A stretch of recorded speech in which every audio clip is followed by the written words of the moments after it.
বিসমিল্লাহ।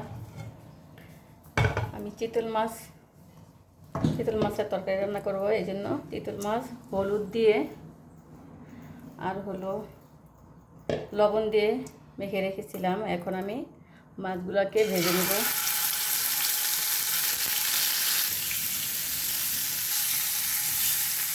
মাছগুলোকে উল্টে দিলাম।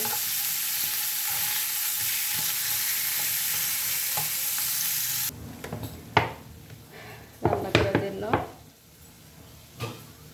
পেঁয়াজ দিয়ে দিলাম, 1 চামচ পরিমাণ সরিষার তেল দিলাম, দিয়ে দিলাম তেজপাতা। আলু আর বেগুনগুলো পেঁয়াজের সাথে ভেজে নিব। লবণ দিলাম, সামান্য হলুদ দিলাম।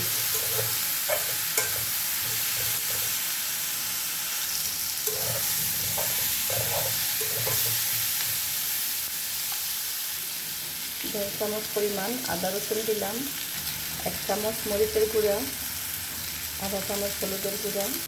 মশলা কষানোর জন্য অল্প করে পানি দিলাম, আধা চামচ ধনে গুঁড়া, আধা চামচ জিরার গুঁড়া। সাথে টমেটোগুলো দিয়ে দিলাম, সাথে মাছগুলো দিয়ে দিলাম। কষানো হলে তারপরে পানি দিব। কয়েকটা কাঁচামরিচ দিয়ে দিলাম, ধনে পাতা দিয়ে দিলাম। হয়ে গেছে।